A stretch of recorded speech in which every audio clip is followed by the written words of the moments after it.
sauraron mu barkanmu da yau barkanmu da kasancewa tare da ku a cikin labarin sashen Hausa na radio inda zamu soma da labarin namu a nan ofishin Prime Minister inda a yau ne Prime Minister Ali Muhammad Lamine Zain ya gana da babban darakta kula da aiki da kuma ƙasa da ƙasa BET a turanci. Haɗin gwiwa ce tsakanin Niger da BET inda suka tattauna tare da kasancewa ministocinmu na daban-daban. Babban daraktan BET Gilbert Hungubo sun yi muhimman batutuwa akan abin da ya shafi hulɗar da ke da kwai tsakanin Niger da ita BET. Duk dai a cikin labarun namu na yau, a yau ne shugaban majalisar tuntuɓar shuna na gina ƙasa wato CCR Dr. Mahmudu Haruna Jingarai tare da tawagarsa suka bar babban birnin Yamai domin isa a ƙasar Tunisia domin ziyarar aiki.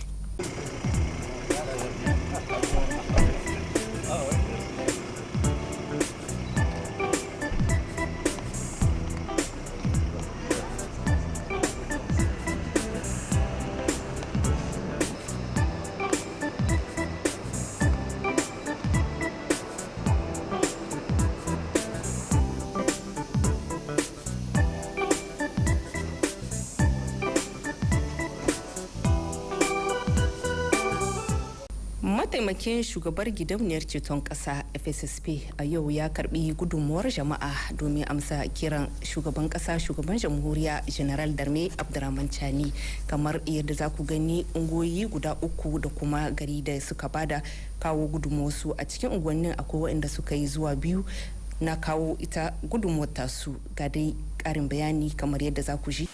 Allah ya kama muku mun kawo kudin da muka samu muka tara na unguwa, lalle ba yawa shi a abu ba, komin kaskancin shi dai ku kawo abin da ya yi karami ma gobe babba zai koma da raidahe aka girma.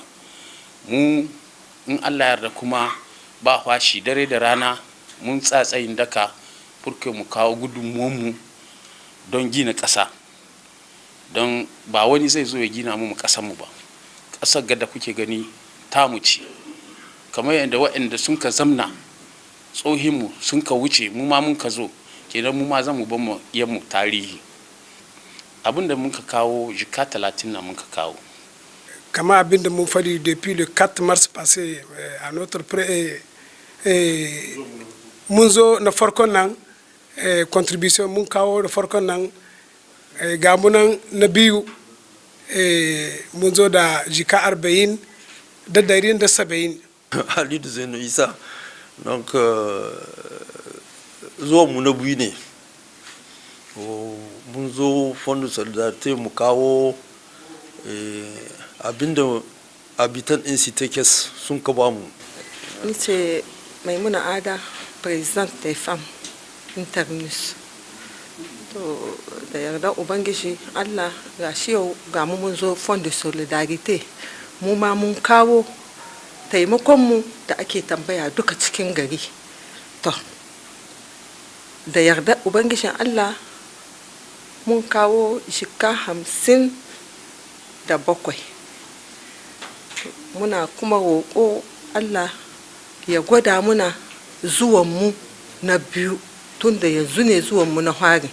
Dangance da tsarin nan na mako daya makaranta daya, ministan ilimi ta ƙasa Dr. Elizabeth Sharif ta kai ziyara a makarantar Kwambo tare da tawagarta da ke dawa mata baya game da gwamnan jihar Yamai da babban magajin garin Yamai.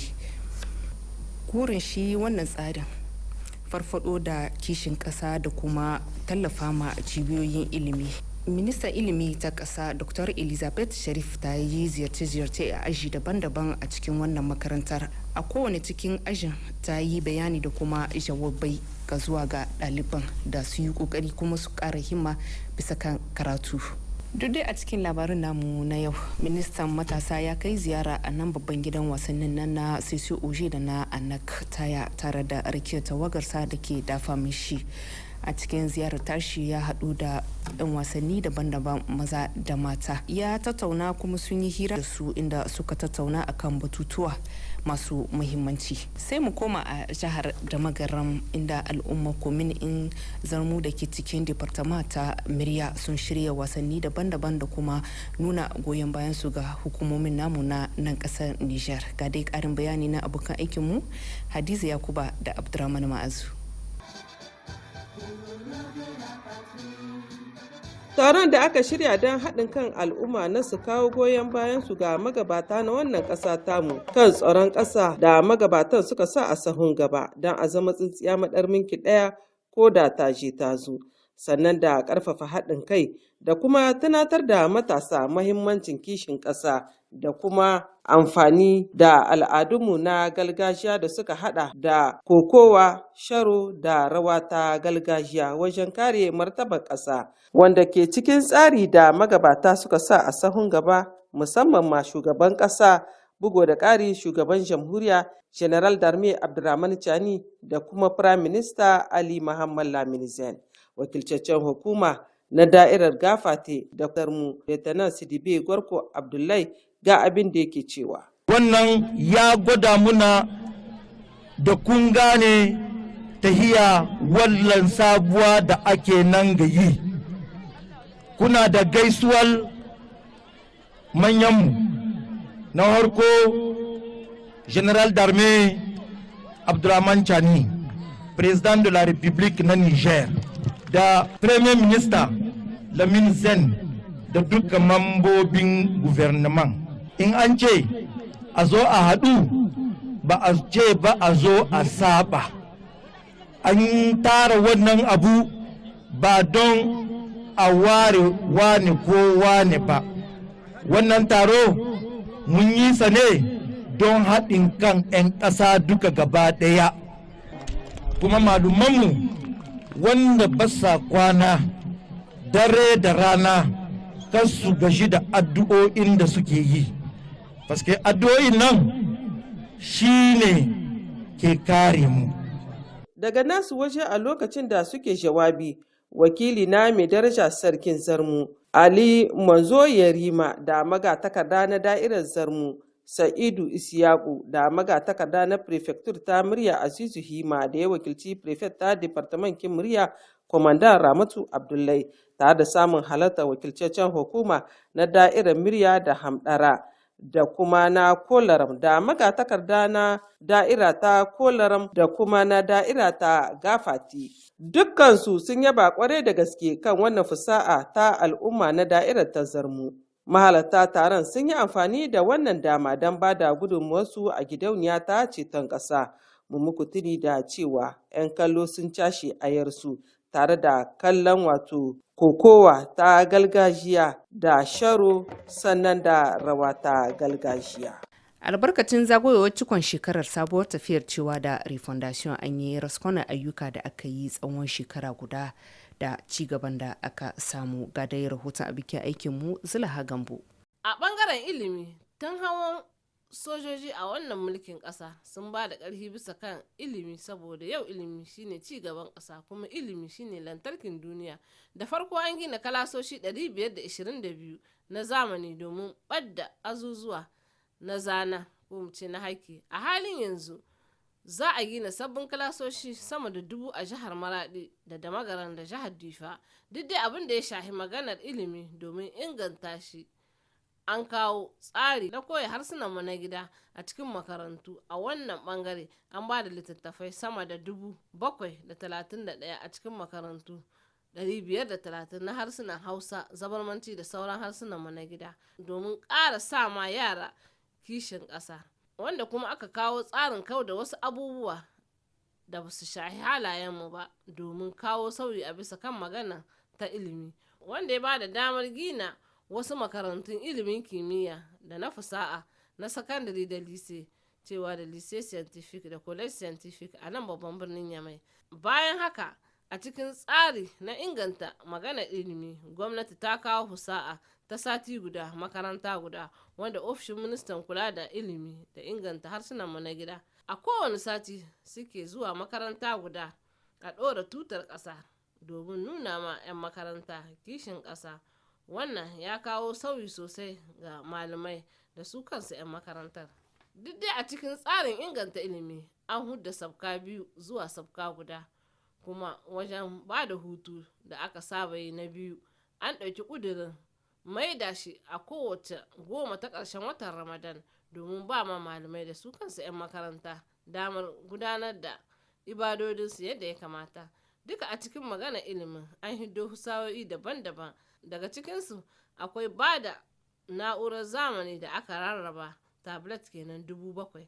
Bayan haka an horar da malamai su 6,000 a bisa fanni na zamani, wanda ba shakka a yau ilimi ya koma na zamani domin inganta magana ci gaban ƙasa, wanda duka yana cikin wannan sabon tsari na gina Nijar sabuwa cewa da refondation. Ministan noma da kiwo ya jagoranci budewa da kuma kawo ƙarshen wannan festival inda ake ce ma Festival de Zone Agro-Pastoral Pespazad karo na 3 a cikin kwaminin Timiya. Ga dai ƙarin bayani na Hajja Ya'atu da Mamman Usman daga Damagaram.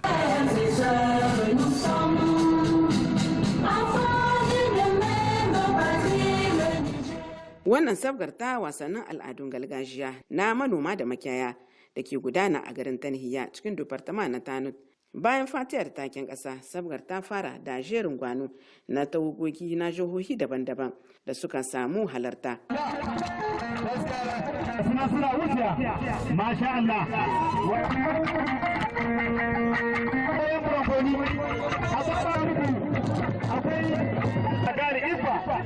ga sunan masu garriga masha Allah kungiyoyi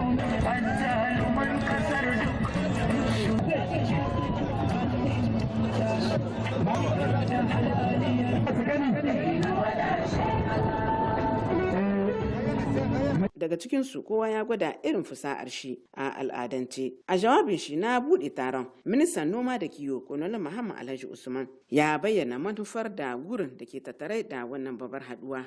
A ƙarshe mata da matasa suna nan da yawa sun tashi sun zo suna sauraron mu, muna musu gaban godiya da tashin tun zuwa da mun shiga domin mun gani sun ci dan motocinsu suna nan suna kokari su suna bada ma information force de défense et sécurité, muna musu babban godiya, muna kama musu, Allah saka muku albarka. A jawabin shi gwamnan jihar da magaran kanan masallaci Muhammad Sani ya bayyana cewa wannan jihar da yake ma jagoranci na kumshe da kaso 1 daga cikin 4 na yawan dabbobin kasar Nijar, inda suka tashi dabba manya da ƙanana miliyan 16,472,906, kuma ya ƙara da yaba ma irin ƙoƙarin da gwamnati ke yi don kawo bunƙasa kiwo a wannan jihar ta da magaram. Shi ma daga nashi waje sarkin Tanhiya Ahmed Agali Ibba, bugu da ƙari shugaban kwamitin tsare-tsare na da'irar Tanhiya, yana mai cewa yau yana daga cikin ranuka wanda babban rana ce, tarihi ne a cikin kasanmu nan Tanhiya. Wannan abu ne wanda yau ba za mu mance da shi ba. Muna ma Allah godiya da aka kawo wannan taron yau. Allah ya kawo shi, za a yi shi a cikin nan kwamitin Tanhiya. Abinda za mu ce, Allah ya kawo ma kasanmu lahiya, Allah ya kawo ma kasanmu duka albarka. Muna fata bakin namu da suka zo kowa ya koma cikin iyalin shi lahiya. Sai kuma wakilcaccen hukuma na Tanut Awal Mamman da Prefe na Tanut Komisar Principal Musa Suleiman, bayan godiya da barka da zuwa ga mahalarta taron, sun yi fatan ganin kowa ya kawo tashi gudunmuwa don cimma manufar wannan babbar haduwa. A galiwa taron, shugaba a kungiya ta UNVP ta jiha da wakilin PRAPS Amumin Halil da wakilin kungiya mai fafutukar shimfiɗar da zaman lahiya a SHACP Mohammed Ahmed sun yi kira ga 'yan ƙasa baki ɗaya na mu gama ƙarhi da ƙarhe domin cimma burin wannan sabuwar tahiya ta refondation a cikin haɗin kai da son juna, kamar yadda shugaban ƙasa, shugaban jamhuriya General Darme Abdaman Chani da Prime Minister Ali Muhammad Lamin Zan suke kira ga 'yan ƙasa. A wannan sabga an ba da takardun yabo ga magabata. Na farko, ministan noma da kiwo Colonel Muhammad Alhaji Usman da sarkin Tarka Alhadar Samaru da kuma shugaban kungiya Tahid Tamet Manu Agali. An kawo ƙarshen bikin buɗe wannan wasannin na bunƙasa al'adun gargajiya na manoma da makiyaya karo na 3 da ya gudana a Tanhiya cikin departama na Tanut. jihar ta da magaram tare da wasannin gargajiya da suka hada da wasannin tande.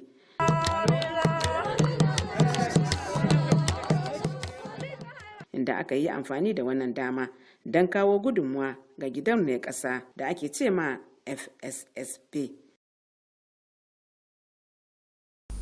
To masu kallon mu da sauraron mu a nan muka zo ƙarshen labarin namu na yau a madadin ni da na gabatar Balkisa Mummuni Isaka da abokan aiki na da suka kama mini a fanni daban-daban nikici muku sai dai idan gobe idan mai komi mai kowa ya yarda inda zana zo muku da sabbin labarin asuba ta gari. Assalamu alaikum wa rahmatullahi wa barakatuh.